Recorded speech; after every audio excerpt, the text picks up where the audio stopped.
Currently Kirkland, your source for city news and events in the community, with Scott Mullen at the news desk. Stay up to date with weekly news reports on what's happening in Kirkland.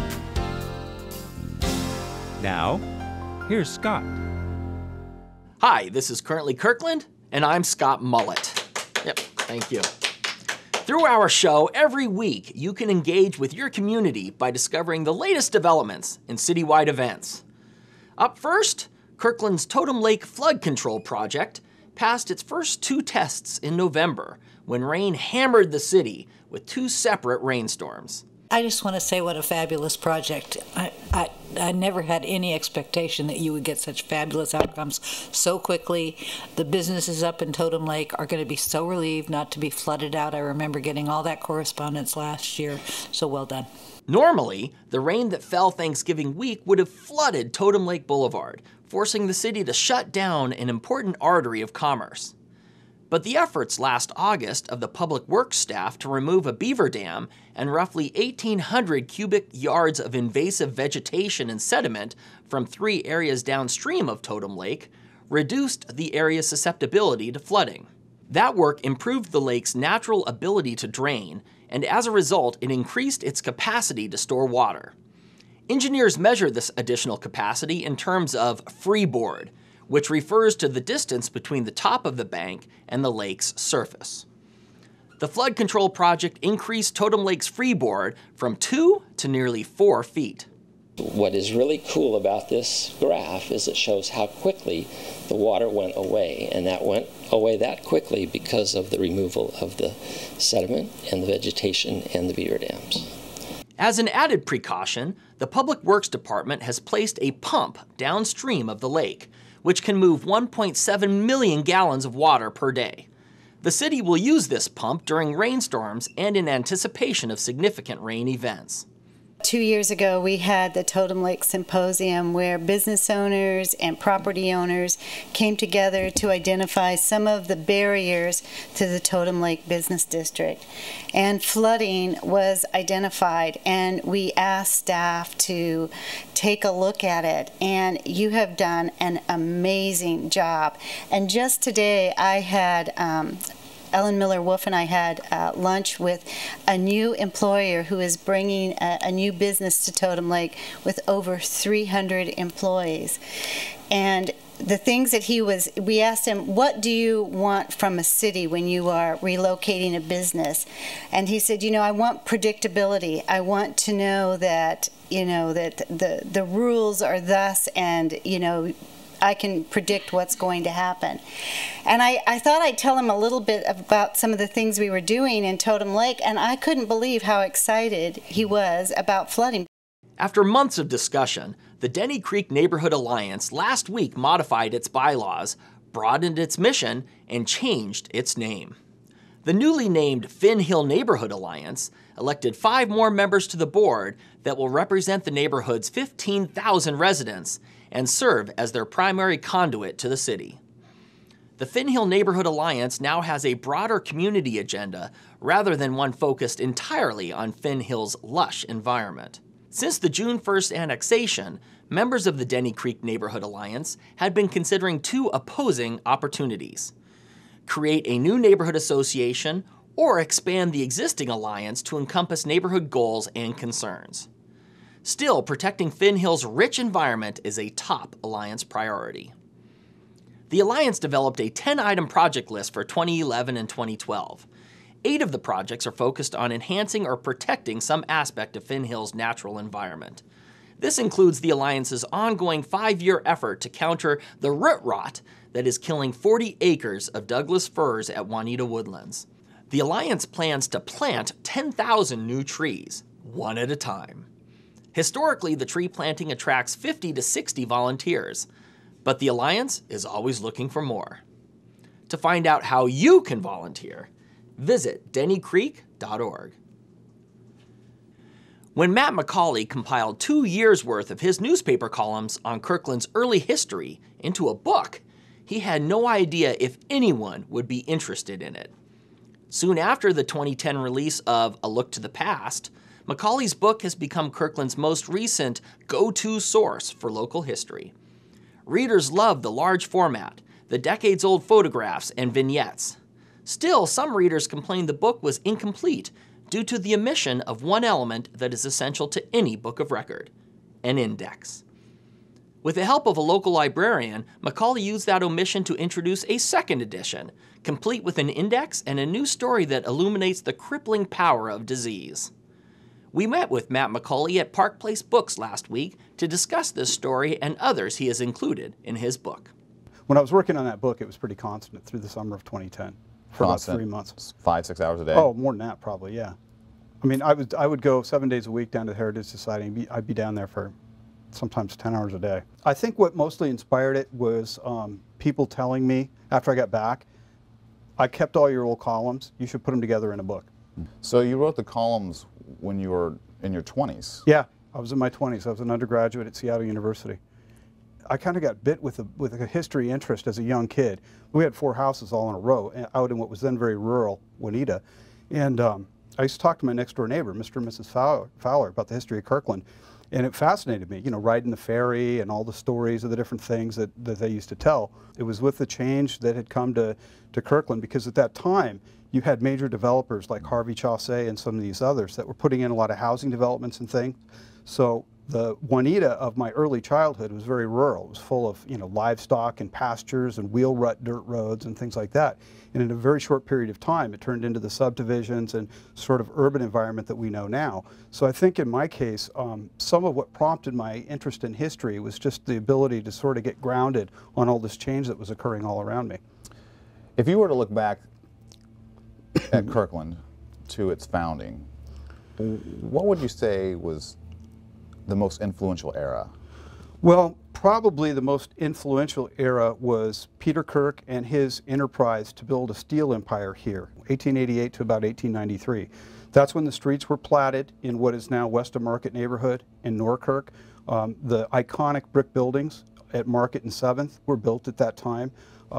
That was probably the most influential period, and that's where, of course, Kirkland got its name. The Peter Kirk Steel Enterprise wanted to get a ship canal built because they wanted to have saltwater vessels come to Kirkland, and then the steel rails they were going to build, which are railroad tracks, which was the vision. They never created a single railroad track. They never produced a single ingot of steel after having spent all kinds of money.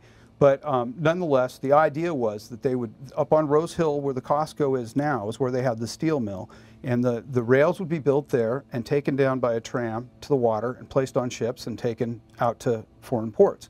And that depended on building the Lake Washington Ship Canal. So it turned into a big battle in Olympia, and there were sides pro and there were sides con. And the side that was con used to refer to the canal project as the Kirkland Ditch, as if it was a big boondoggle that where it built would just benefit Kirkland.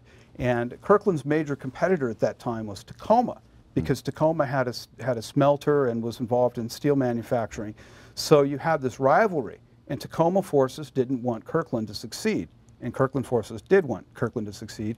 And Kirkland had some prominent Seattle area backers, including Arthur Armstrong Denny, who was pretty much the founder of Seattle and the namesake of the Denny Party from 1851. And he was a heavy investor in Kirkland, and he was a business partner of Peter Kirk's. So you had these forces at odds down in Olympia, and as it turned out, a major national depression called the Panic of '93 occurred, and that made the whole thing moot, because it was such a financial crisis that there was no money left to build canals or anything else. Interestingly, Kirkland was not actually founded until after Peter Kirk had left and moved to the San Juan Islands in 1905. So you really have major eras. You have the Homestead era of the 1870s, you have the Kirk era of circa 1890, and then you have the actual town, the true founding, which was around 1905. And by the time this town was actually founded, most of the steel empire people had actually left, because it was just an investment to them that had failed, and they had moved on, with the exception of his secretary, Walter Williams, who had a huge estate at what is now Juanita Bay Park, which was called Glandwa, which is a Welsh word for by the sea. And he had retained that, and it stayed in his family until they sold it to the Farrars and it became the old Juanita Bay Golf Course. But with the exception of Williams, most of the Steel Empire people had all drifted away by the time the town was founded in 1905. And then ultimately the canal wasn't constructed until 1916. And Peter Kirk did live long enough to actually see the canal. It occurred it was opened shortly before his death. You devote an entire chapter to the World Wars. Right. Those were very, very significant for the town of Kirkland for a couple of reasons. First of all, when World War I came around, most of the men that went into the military served together. That was prior to the days of the Sullivan brothers in the Second World War, where they intentionally mixed people up. Back in World War I, if you were from a particular geographic area, it's likely that you would all go in together. So much of the male population of Kirkland who went and fought in World War I were all in and around the same unit. So when they came back, the Warren Grimm post of the American Legion was highly influential. The unit doctor was Dr. McKibben Sr., and he later became the mayor, and he was the head of the American Legion post. Most of the people that were very prominent in town had served together in the First World War. As a matter of fact, they had cannons set up at the south end of Kirkland and at the north end of Kirkland. I mean, it was a very different vibe. But then the Second World War, you had the Lake Washington Shipyards, which is now Carillon Point, and that was a really significant employer. That brought in tens of thousands of people to the Kirkland area, and they built seaplane tenders and other vessels for World War II down there, and that was an amazing shift in Kirkland's population in the Second World War. And one of the things that contributed to that period was the Montlake Cut, is that right? Yeah, in 1916 you connected Lake Washington with the saltwater, so that really changed the ballgame as far as Lake Washington shipyards went. After 1916, they were able to build saltwater vessels, which really made the shipyards become a major employer for the Kirkland area. You spend some of your time diving into Lake Washington. Yeah, I've been diving in the lake since 1978, and I got my start in the lake because I was finding a lot of old bottles and other relics from the 1800s out there. So what are some of the more interesting things you found down there? Well, we recovered 5 World War II combat aircraft back in the 80s, 3 SB-2C Helldiver dive bombers and 2 Grumman F-4F Wildcat fighters. There are several that we located that are still on the bottom of the lake, large Navy World War II era bombers. You wrote this book, or compiled the book, in 2010. Right, summer of 2010. There hasn't been a history of Kirkland of this type written since 1975, when the late Arlene Ely wrote Our Foundering Fathers. And since 1975, Kirkland has grown substantially. So Kirkland is now a much larger place, and the story is a lot broader. And the thirst for that information is also a lot more substantial, you know, over 35 years. And so after I released the book, it did enormously well, but I had a lot of people come to me and say, Matt, love the book, but you should put an index on that. I had a collaborator, Amy Muser, who came for, she's getting her master's degree in library science, and she took on the arduous task of putting together the index. And then I made some minor corrections from some things where new information had come to light. And then I added a new chapter that I wrote in 2011 on kirklandviews.com about the Clark tragedy, the Clark family tragedy that occurred in 1882, because I thought that really should go with kind of the basic history of Kirkland. So that's why I added it to the second edition. And could you tell us what that story is all about? Yeah, the Clark family were some people who in the very early 1880s came to the Seattle area and took a homestead up by what is now Green Lake. Weren't terribly happy with that homestead, so they sold their right to preempt the land and came over here in 1882 and took out a 160-acre homestead at what is now the Highlands neighborhood.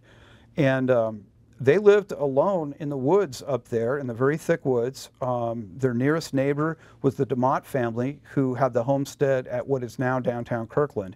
So their next door neighbor was about a mile away.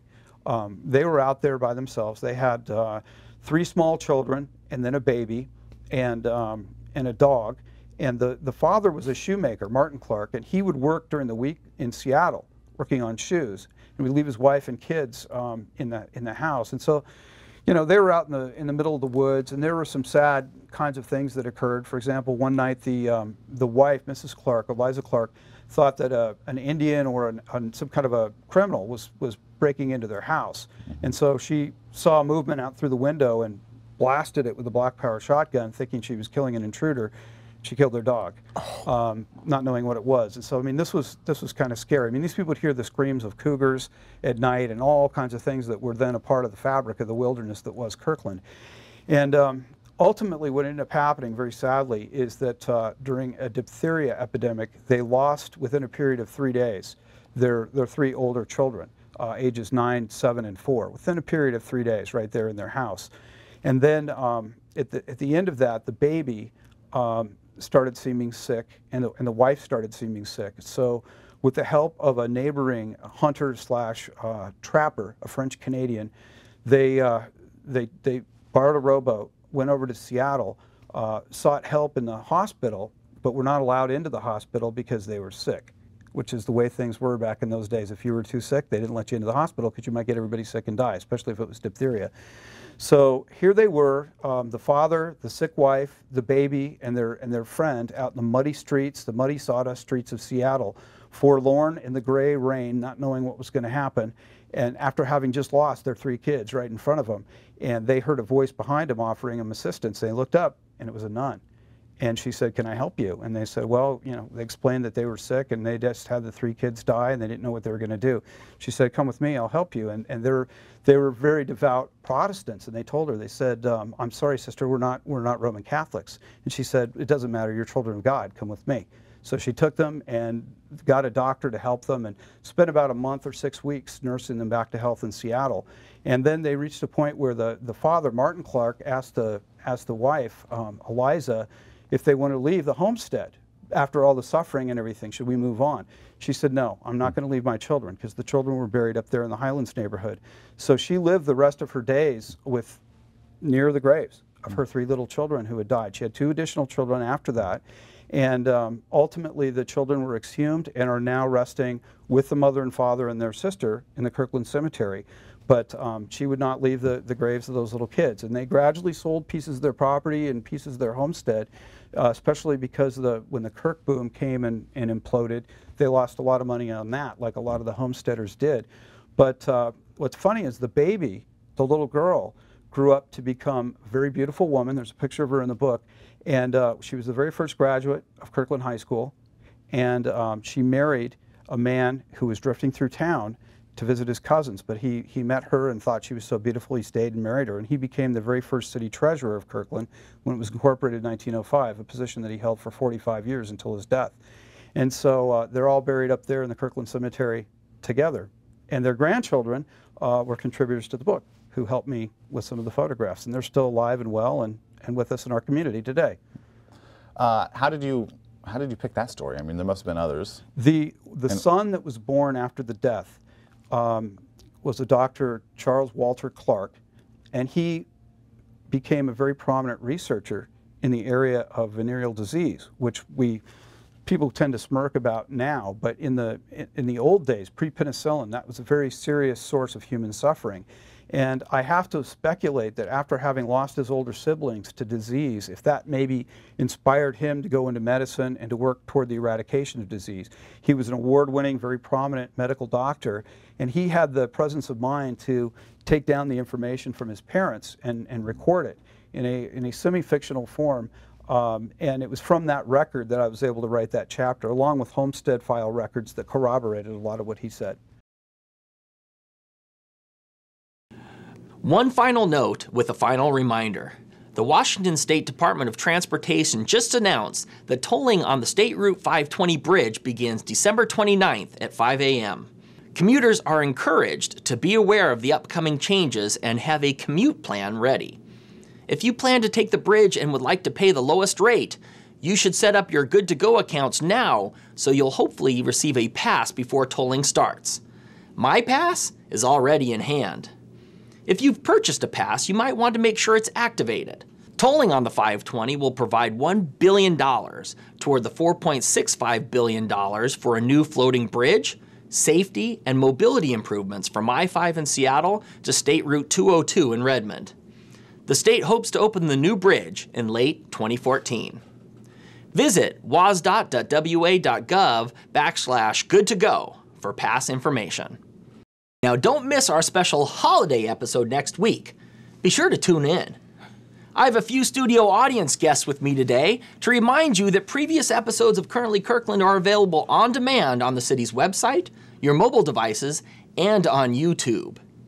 And wouldn't we love to hear from the folks in the audience, girls? Yeah, that's right. So if you have any news tips, suggestions, or comments, please send them to kirklandtv@kirklandwa.gov.